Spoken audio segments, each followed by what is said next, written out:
Yves Tréhard, bonjour, directeur adjoint de la rédaction du Figaro. Merci d'être là, l'essayiste Mathieu Souquier. Bonjour Mathieu, merci également d'être avec nous. Mathieu, comment vous analysez ce discours de Gabriel Attal? Est-ce qu'il est en train de tracer son propre chemin? Alors, ce qui est sûr, c'est qu'il y a une fissure dans le camp présidentiel. Par le discours que Gabriel Attal a tenu, par ailleurs, comme votre sujet le rappelait, la faible présence de membres du gouvernement. Alors, on savait les relations entre Gabriel Attal et Emmanuel Macron notoirement mauvaises et même exécrables depuis justement la dissolution et la sortie de Gabriel Attal de Matignon. C'est d'ailleurs assez cocasse de voir que celui qui dirige aujourd'hui le parti présidentiel n'a plus aucun contact avec le président en place. Ça, c'est sûr. Alors, ensuite, quand même, bon, ce qu'il a dit sur la dissolution... Ça veut dire juste que Renaissance, aujourd'hui, c'est plus le parti présidentiel? En tout cas, il y a une mue qui s'opère et qui s'opère par définition, en fait, dans des conditions pas évidentes. Alors, revendiquer l'héritage tout en s'en éloignant, je dirais que chaque héritier politique a connu des difficultés de cette nature. Sarkozy, quand il a eu à rompre avec Chirac, Lionel Jospin, quand il a eu à prendre la suite de Mitterrand, il y a toujours un droit d'inventaire qu'il est compliqué de faire, a fortiori pour un pouvoir qui est là depuis longtemps, qui est usé, qui est impopulaire. Donc je dirais que Gabriel Attal se situe évidemment sur une ligne de crête. On verra où tout ça mène. Un point quand même, c'est le moment en réalité où on est très loin de la présidentielle, on est très loin de 2027, dès lors que la majorité devenue minoritaire a du mal à faire adopter, on a du mal à se projeter dans un budget adopté pour 2025. Donc un discours qui se projette dans l'élection présidentielle de 2027 peut paraître à contretemps, et c'est un moment où la majorité présidentielle devenue minorité a besoin de solidarité, a besoin de faire pacte, de faire corps. Voilà, je ne suis pas sûr que le discours qui a été prononcé hier ait une tonalité rassembleuse. Ça veut dire, Yves, qu'avant de chercher des compromis avec les oppositions, Sébastien Lecornu, il doit déjà solidifier son propre camp? Oui, mais ça, il en est conscient. Je crois que c'est ce qu'il a cherché à faire, d'ailleurs, en les recevant assez rapidement. Effectivement, il y a un problème majeur, c'est qu'on est dans une phase terminale, je dirais, d'usure du pouvoir. On glose sur le macronisme, mais le macronisme, c'est plus rien sans Macron, de toute manière. Donc il faut que Gabriel Attal, qu'on le veuille ou non, il invente autre chose. Et on va voir ce qui va sortir. Bon, moi, je trouve que ce qui s'est passé hier n'est pas très clair, sauf que cette espèce de prise de distance avec Emmanuel Macron, la condamnation d'une certaine façon de la dissolution, en dehors de ça, vous retenez quoi? Pas grand-chose, hein. C'est quand même assez flou, assez terne, je dirais, avec assez peu d'enthousiasme néanmoins, en dépit des images qui sont montrées éternellement gaies, avec les drapeaux, enfin on connaît la musique, hein, faut pas se leurrer. Non, il n'y a pas de... je dirais que ça n'a pas marqué une étape hier. Il va avoir du mal, d'ailleurs, Gabriel Attal, à se frayer un chemin dans le labyrinthe, je dirais, du bloc central. Pardon, d'autant plus que le discours sur les dissolutions, en fait, n'est pas disruptif. Il exprime juste tout haut ce que l'intégralité des forces macronistes pense désormais. Ouais. Et il n'est pas nouveau. Et la dissolution, ça a interrompu son bail à Matignon. Assuré. Alors, oui, en plus. Qu'il en nourrisse une égore personnelle, c'est une chose, mais au-delà du cas personnel de Gabriel Attal, je crois que personne en Macronie ne défend sérieusement la décision de dissoudre. Et peut-être juste un petit rebond sur ce que disait Yves sur le macronisme sans Macron, c'est plus grand-chose. Je dirais pas ça quand même. La surprise, c'est que après presque 10 années de macronisme quand même si les projections présidentielles ne valent pas grand-chose, même si les sondages ne sont pas très fiables à telle distance de l'échéance, ce qu'on note quand même, c'est que ce sont précisément les partisans du camp présidentiel qui demeurent en tête des sondages dans la perspective d'un deuxième tour. Les Gabriel Attal, les Édouard Philippe restent des héritiers du macronisme qui demain peuvent malgré tout reprendre le flambeau. Ils ne sont pas là comme héritiers, ils sont là parce qu'il y a deux extrêmes de chaque côté. Il y a Jean-Luc Mélenchon et puis il y a Marine Le Pen, mais ils ne représentent absolument pas l'héritage du macronisme. Et alors c'est une des questions très intéressantes, un des sujets très intéressants, c'est la persistance de Édouard Philippe. En tête des pas en tête, parce qu'il n'est pas en tête. Non, il n'est pas en tête. Dans certaines. Parce qu'il est bien placé dans les sondages. Et c'est dû au fait que il est là. Il est là. Il a du mal d'ailleurs, et c'est un miracle qu'il. Mais il est là parce qu'il faut qu'il y ait quelqu'un. il y a un vide, et le vide, il le remplit. Et juste, Mathieu, avant de vous redonner la parole, on va voir ce qu'en dit Laurent Jacobelli, le porte-parole du Rassemblement national, qui était notre invité il y a quelques minutes. Gabriel Attal, dont on se demande en ce moment s'il n'est pas un peu en toupie. Enfin, il a oublié que son papa s'appelait Emmanuel Macron. Enfin, il veut tuer le père assez jeune, un peu trop vite peut-être. Monsieur Attal qui arrive et qui dit votez LFI pour faire barrage au RN, franchement, c'est honteux. Il veut tuer le père trop vite. Alors, ce qui est sûr, c'est que, y compris dans les troupes macronistes, certains, effectivement, trouvent qu'il va un peu vite. À partir du moment où... C'est pour ça que je rebondis sur ce que disait Yves, qui dit « ce ne sont pas des héritiers ». Édouard Philippe comme Gabriel Attal n'ont d'existence politique que parce que Emmanuel Macron a bien voulu leur en donner une. Ah, mais c'est pas rien. Et deuxième dimension, le macronisme pourrait survivre à Emmanuel Macron dès lors que les forces politiques gouvernementales qui dominaient le paysage depuis plusieurs décennies ne se sont pas reconstituées à ce stade. Même si Bruno Retailleau s'est imposé comme une figure de premier plan, dans les sondages, encore une fois, à 2 ans de l'échéance présidentielle, ce sont les héritiers du macronisme, ceux qui se situent dans la suite d'Emmanuel Macron et qui auront été ses premiers ministres, qui restent devant. Alors ça n'est pas totalement un hasard. Emmanuel Macron aurait pu acheter les Républicains pour très peu cher en 2022. Il l'a fait pour beaucoup plus cher en 2024, en donnant Matignon à Michel Barnier et en ayant une feuille de route politique gouvernementale totalement alignée sur celle des Républicains. Bon, on va voir ce que ça donne avec Sébastien Lecornu, mais pour l'instant, on voit bien que le camp central reste central dans les... Oui, c'est le camp central, mais ce n'est pas le camp macronien, parce que justement, et l'un et l'autre ne se réclament pas d'Emmanuel Macron. Depuis le début, Édouard Philippe, il a mis une cloison. Maintenant, on le voit très bien avec Gabriel Attal. Encore une fois, c'est le bloc central, parce qu'il faut qu'il y ait un bloc central. Il y a plein de gens qui ne veulent pas et qui ne voteront jamais pour un des deux extrêmes. Et la politique, aujourd'hui, elle est organisée de façon tripartite, avec d'un côté le Rassemblement national, avec un LR qui a bien du mal à exister, de l'autre côté la France insoumise, avec une gauche avec un parti socialiste qui a bien du mal à exister sans la France insoumise, et puis au milieu, on ne sait même plus d'ailleurs, vous faites un sondage dans la rue, les gens ne savent pas. Au milieu, il y a un bloc central, mais faire la différence entre Attal, entre Philippe, entre les uns et les autres, c'est très compliqué. Darmanin... Mais justement, est-ce que dans ce contexte déjà compliqué pour Sébastien Lecornu, il va pouvoir réussir à solidifier ce socle commun et déjà à faire que ce socle commun parle d'une seule voix ? En tout cas, c'est le défi qui lui est donné. Je ne sais pas s'il y parviendra, mais son équation... Il les reçoit encore demain. Mais son équation n'est pas plus simple que celle de ses prédécesseurs, François Bayrou et Michel Barnier. Alors, manifestement, il y avait un déficit de méthode reproché et à Michel Barnier et encore plus à François Bayrou. Donc personne n'a véritablement compris qu'il cherchait à solidifier son socle d'une part et à tenter de l'élargir au Parti socialiste notamment. Bon, la méthode Bayrou a été savamment critiquée et tout le monde a l'air de considérer que Sébastien Lecornu, de ce point de vue-là, est plus habile, plus fin tacticien que son prédécesseur. Pour autant, encore une fois, je disais tout à l'heure que le camp macroniste avait été obligé d'acheter assez cher en 2024 les Républicains, avec Matignon pour Michel Barnier et une feuille de route gouvernementale alignée sur celle des Républicains.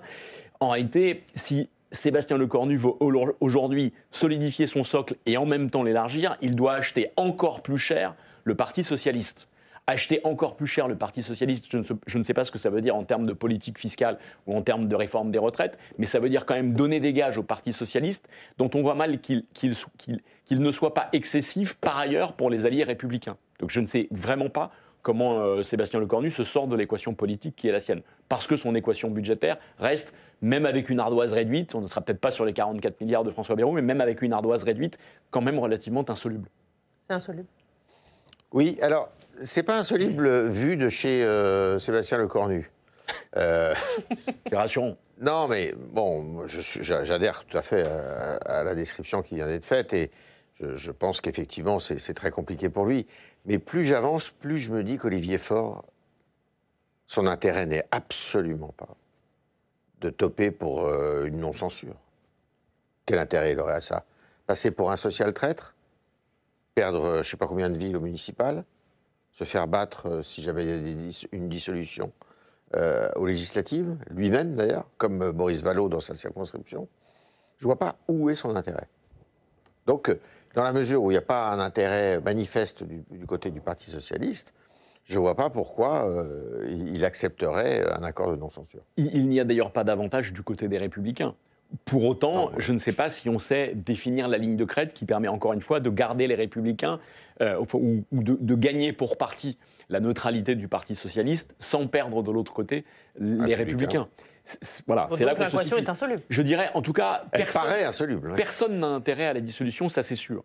Y compris pas le président de la République, qui, la dernière fois, a pris tout le monde de court. Bon, mais malgré tout, en prenant tout le monde de court et en passant pour le maître de l'agenda, malgré tout, il a été largement arrosé. L'arroseur a été largement arrosé. S'il était contraint à une dissolution cette fois-ci, ce ne serait plus du tout la même histoire. Ce ne serait plus une dissolution à sa main qui aurait pris tout le monde de court. Ce serait une dissolution subie, en réalité, parce que situation de blocage politique. Donc, au départ, dès le départ, en fait, cette dissolution serait perçue comme une défaite du président de la République. Et à la fin, elle le serait tout autant, parce qu'au mieux, les équilibres politiques actuels, ceux qui traduisent une situation de blocage, en fait, seraient confirmés. Et au pire, le parti de M. Giacobelli qui n'est passé serait aux affaires, avec une majorité relative, voire une majorité absolue. Donc on est de toute façon dans une sorte de seringue et même d'impasse. Bien sûr. Il doit recevoir donc le bloc, le socle commun, ça c'est demain. Il doit aussi recevoir les syndicats. Sébastien Lecornu, ça ce sera mercredi. Est-ce que ça peut être décisif ça pour faire basculer la gauche et notamment le PS qui va ressortir de la rencontre avec les syndicats? Les discours sont figés. Je vois pas. La seule partie qui peut éventuellement évoluer et faire des concessions, ça me paraît être le gouvernement. Je vois pas comment les syndicats. Certainement pas les syndicats, d'ailleurs, pourraient évoluer. Moi, je pense que les discours de la CFDT, de la CGT sont rodés, avec une obstination de la part notamment de la CGT qui est toujours la même. Donc, ça ne bougera pas. Là où ça peut bouger, les seuls partis qui peuvent bouger, les seuls partis qui peuvent bouger IES, c'est les partis politiques, précisément, et notamment le bloc central, enfin le gouvernement, et puis LR et le Parti socialiste. Mais bon, c'est pas des évolutions énormes, voilà. Mais moi, j'y crois pas. Si du côté des syndicats, les choses paraissent un peu figées, ça s'explique assez bien. D'abord parce que Emmanuel Macron, ça a été largement dit depuis 2017 quand même, n'a eu de cesse de mépriser ou en tout cas d'ignorer les partenaires sociaux. Le seul moment où ils ont eu le sentiment d'être remis dans la boucle, c'était avec François Bayrou qui s'est présenté comme un homme de dialogue. Bon, tant en matière de dialogue parlementaire qu'en matière de dialogue social, on peut dire que là aussi François Bayrou a échoué. Donc je pense il fait peu de doute que les partenaires sociaux se sentent largement usés par la séquence qui a été traversée. Et puis deuxième dimension quand même, ce qui frappe dans le contexte où l'argent public manque et où quand même depuis 8 ans une politique de l'offre a été largement financée par la population française. Depuis 8 ans quand même, les transferts de fiscalité se sont faits au bénéfice des entreprises au nom d'une politique de l'offre dont je ne conteste pas les fondements et qui a produit un certain nombre de résultats. Mais c'est vrai qu'après 8 ans d'efforts faits en faveur des entreprises, avec un certain nombre de résultats malgré tout, la posture du MEDEF radicalement fermée à l'approche de la négociation budgétaire quand même peut aussi crisper ceux qui en face attendraient davantage de souplesse. Et on verra ce que fait Sébastien Lecornu cette semaine. On va passer à l'autre actualité de ce débat. Et l'actualité, c'est ce soir, 21h, Emmanuel Macron devant les Nations Unies qui va reconnaître l'État de Palestine. On va voir ce qu'on disait hier, le chef de l'État. Ce que veut la France, c'est la paix. Ce que veut la France, c'est un cessez-le-feu immédiat. Ce que veut la France, c'est que les 48 otages soient libérés sans délai. Ce que veut la France, c'est le retour de l'aide humanitaire à Gaza. Ce que veut la France, c'est un jour d'après possible à Gaza, avec le Hamas démantelé et écarté du pouvoir. Est-ce que la reconnaissance de l'État de Palestine va permettre tout ce que vient de décrire Emmanuel Macron? Elle ne permettra rien, elle ne changera rien. C'est un acte, pour le coup, extrêmement symbolique, qui est posé sans condition.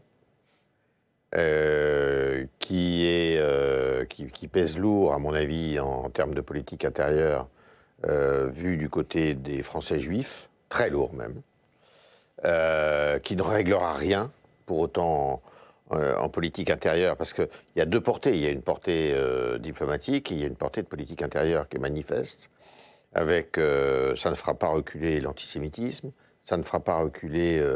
je dirais, ça n'améliorera pas dans la communauté arabo-musulmane, si tant est qu'il y ait une communauté, parce que tout ça est très vaste et très divers, ça ne réglera rien de son côté non plus.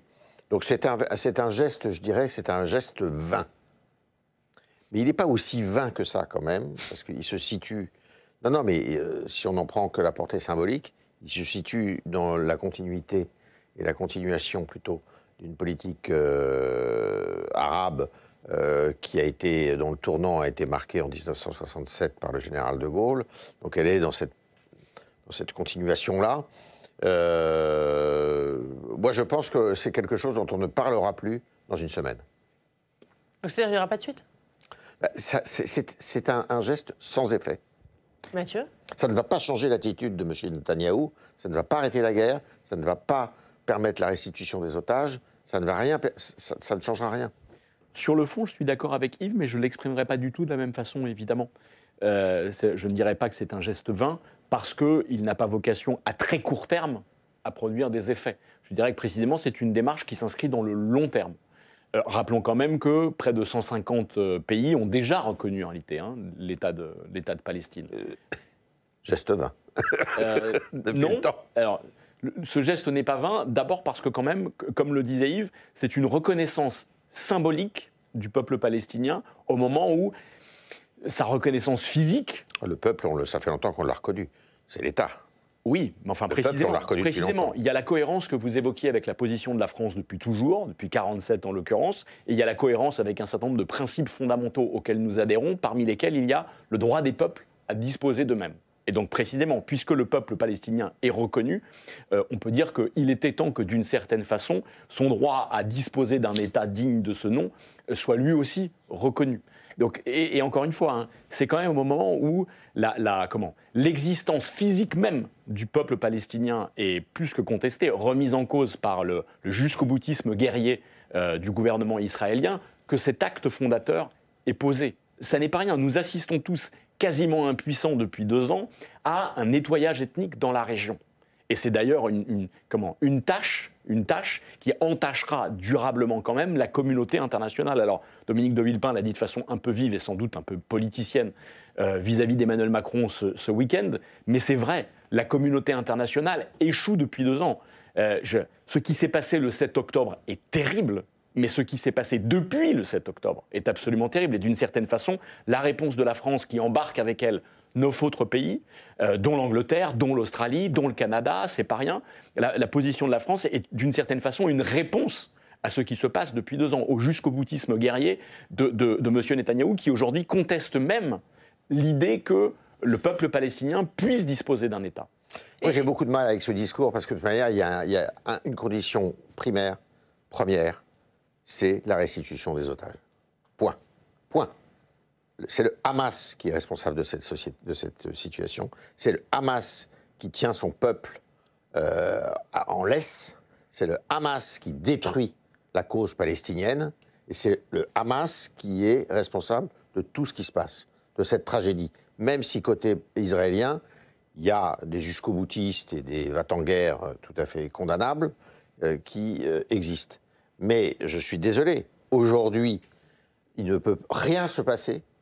Et c'est bien d'ailleurs ce qu'il faut reprocher aussi à Netanyahou, qui ne parle pas assez des otages, qui n'a pas fait une condition prioritaire, d'une certaine façon, parce que ça a toujours été confus entre est-ce qu'il faut supprimer le Hamas et récupérer les otages.